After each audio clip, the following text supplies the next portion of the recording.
मैं गौतम सोनी आपके सामने परसेंटेज से रिलेटेड क्वेश्चन लेकर आया हूं।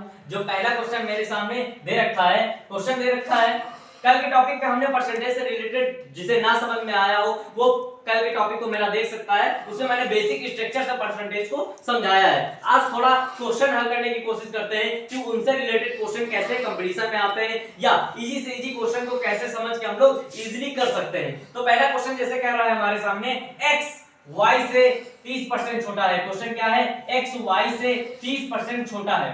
x y से 30% छोटा है। इसके बाद कह रहा है तो तब y x से कितना अधिक है?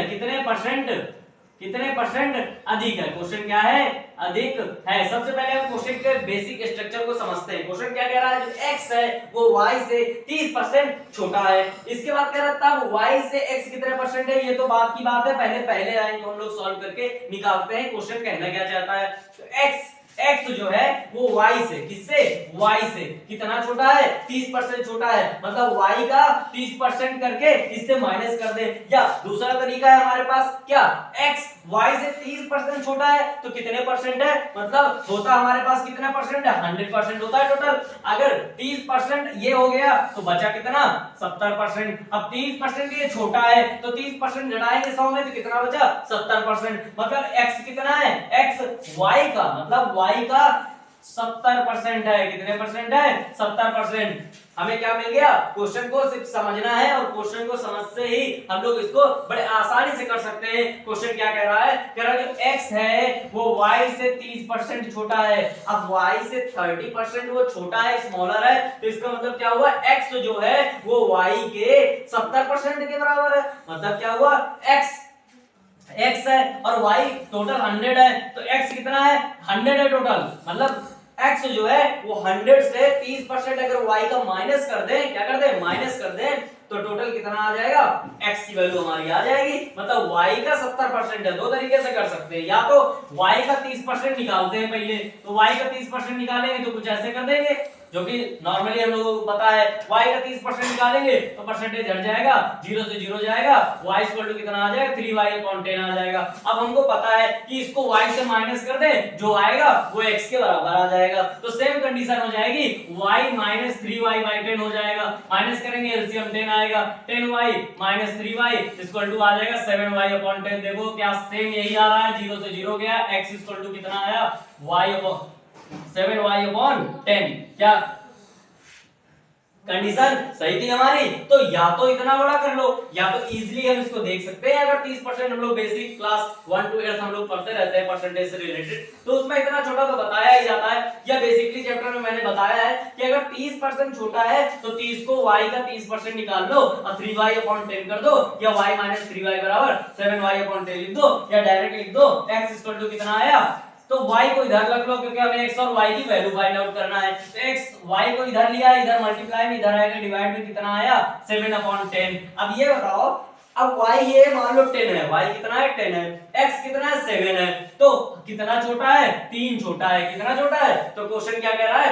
y से 7 3 छोटा है। तो मैंने बताया था y x से, किससे? x से कितना छोटा है? तो मैंने कल आपको कमी को बहुत इजीली से बताया था कि जब 16 रुपए की चीज होती थी, 14 रुपए रेट हो जाता था तो कितना कम होता था? 2 रुपए। कुछ ऐसे ही बताया था, 2 रुपए कम हो गया तो जो कमी है उसको ऊपर रखो। क्या करो? ऊपर रखो। अब किससे छोटा है? तो हमारे किससे अधिक है? किससे अधिक है? x से अधिक है। किससे? x से। तो x की वैल्यू कितनी है? 7 है। तो जिससे अधिक है उसको नीचे रखो। अब फ्रैक्शन हमको मिल गया। फ्रैक्शन मिलते हैं उसको परसेंटेज में चेंज करने के लिए 100 से मल्टीप्लाई, और परसेंटेज को हमने किया बाहर। इसको मल्टीप्लाई कराएं, कितना आएगा? 300/7 परसेंटेज। कितना आया? 300/7 परसेंटेज। यही हमारा है क्या? परसेंटेज जब पूछा था तो कितना अधिक है? 300/7% अधिक है। तो ये यहाँ से क्वेश्चन का आंसर है जिसे हमने फाइंड आउट किया। ठीक है, तो ये तरीका होता है नॉर्मली हम लोग फाइंड आउट करते हैं। कल के टॉपिक में मेरे सिर्फ यही बताया मैंने बेसिक स्ट्रक्चर में कि कैसे इस फ्रैक्शन को बनाते हैं। सबसे पहले हमने कमी निकाली, कितना अधिक है उसको फाइंड आउट किया। उसको फाइंड आउट करने के बाद हमने देखा कि कितना अधिक है? 3 अधिक है। 3 को हमने ऊपर रखा, जो भी अधिक हो कमी हो उसको ऊपर रखो। उसके बाद बचे कुचे को नीचे रखो। जब बचे कुचे को नीचे रखेंगे तो बचा कुचा कितना है? 7 है हमारा। 7 नीचे हो गया और मल्टीप्लाई उसको परसेंटेज में चेंज करने के लिए हमने 100 से मल्टीप्लाई कर दिया, तो कितना आया हमारा 3/7 मल्टीप्लाई बाई 100, तो कितना आया 300/7। ये तो हमारा इस क्वेश्चन का आंसर था, जो कि नॉर्मली हमें पता चल गया। तो y x से कितना बड़ा है 300/7%, मतलब हमें कितना अधिक मिल रहा है 300/7%। तो ये इस क्वेश्चन का। अब आते हैं नेक्स्ट क्वेश्चन पे। हेलो दोस्तों, तो नेक्स्ट क्वेश्चन मेरा ये दे रखा है कि अगर जो मैंने कल बेसिक स्ट्रक्चर समझाया था, अगर आपको नहीं समझ में आया है तो उससे रिलेटेड कुछ एक बेसिक क्वेश्चन का रिपीटेड कराता हूं मैं, तो उससे थोड़ा समझने की कोशिश करिए। क्वेश्चन कह रहा है मेरे पास सपोज अगर 100 है, कितना है 100 रुपीस है, और कोई ऑब्जेक्ट जो है उसका रेट पहले 100 रुपीस था, कितना था 100 रुपए, मतलब एगो बिफोर पहले कितना था, बिफोर कितना था 100 रुपीस था। अब एगो क्या हो गया है, सॉरी आफ्टर क्या हो गया, आफ्टर में हमें पता चल गया कि 20% क्या हो गया, बढ़ गया, क्या हो गया, तो 20% इसके रेट में क्या हो गई, वृद्धि हो गई। अब 20% इसके रेट में मान लो ये ऑब्जेक्ट दे रखा है, ये कितने रुपए का था, 100 रुपए का था। पहले इसका रेट कितना था 100 रुपए, अब इसका रेट क्या हो गया है, बाद में इसका रेट हमें पता चल रहा है कि 20% बढ़ गया, रेट नहीं पता चल पा रहा है कितना है, लोगों ने बताया कि 20% बढ़ गया है। तो जब 20% बढ़ गया है तो इस 20% जो हमारा बढ़ा हुआ है हम क्या निकालना चाहते हैं, इस 20% को हम वैल्यू मतलब रेट पता करना चाहते हैं। अब इसका रेट क्या हो गया है, तो हमें पता है कितना है हमारे पास 100 रुपए। मैंने बताया था अगर 100 रुपए हमारे पास टोटल दे रखा है, उसका 20% हमें वृद्धि हुई है, क्या हुई है वृद्धि। तो दो तरीके से कर सकते हैं। पहला तरीका हमारा ये है कि मैं 100 का 20% निकालूं, 100 का मतलब 100 ऑफ 20%। लिखने का तरीका क्या होगा, 100 का 20% क्या निकालेंगे, 100 का 20%, और 100 का 20% अगर मैं निकालूंगा तो कितना आएगा 20/100, एक कितना आया 5 से कट जाएगा, 5 दूनी 10, मतलब कितना आया 20 रुपए आ गया, कितना 20 रुपए। ये तो 100 का 20% था, और 100% पहले से रखा हुआ है, 100 पहले वाले का रखा हुआ है, मतलब 100 रुपए पहले वाले का रखा है। अब 20% है इसका 20 रुपए, तो 20% तो बढ़ा है, तो 20% बढ़ा है, तो 20 को क्या कर दिया मैंने ऐड कर दिया, टोटल रेट कितना हो गया 120 रुपए हो गया। कितना रुपए हो गया 120 रुपए। ये तो तुम्हारा पहला तरीका हो गया। दूसरा तरीका, इसको ना दिखाना हो तो डायरेक्ट हम लोग कर सकते हैं। हमारे पास 100% जो है 100% वो तो 100 रुपीस के इक्वल था, इसके इक्वल था 100 रुपीस के इक्वल था, वो तो पहले था। लेकिन अब क्या हुआ है, कंडीशन बोल दिया कि 20% बढ़ गया। अब ये बताओ 100 से ऊपर भी तो चला जा सकता है, 10%, 20%, 110%, 120%। तो जैसे इसमें 20% बढ़ा, क्या हुआ 20% ऐड हो गया, तो ये कितना हो गया 120%। तो गलती मत कर देना कि तुम क्या कर दो इसमें भी 20 ऐड कर दो, ये नहीं करना है।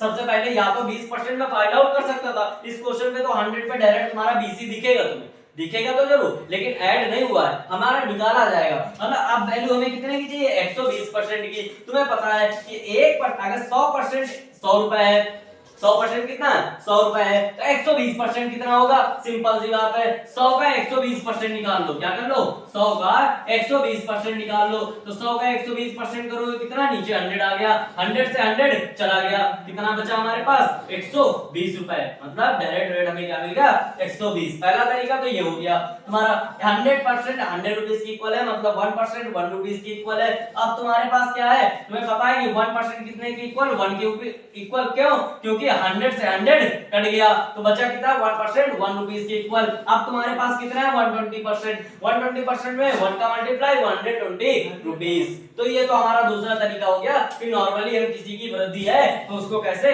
फाइंड आउट कर सकते हैं। तो ये नॉर्मली एक बेसिक स्ट्रक्चर की तरह ही है, कैसे इसको बढ़ाया जाता है। इससे पहले जो मैंने क्वेश्चन कराया है उसमें मैंने बताया तो यही है, लेकिन थोड़ा बेसिक नहीं बताया, तो मैंने इसमें ऐड कर दिया है। जो तुम्हें उस क्वेश्चन में ना समझ में आए इसमें देख लो, ठीक है। ये हमारा क्वेश्चन है।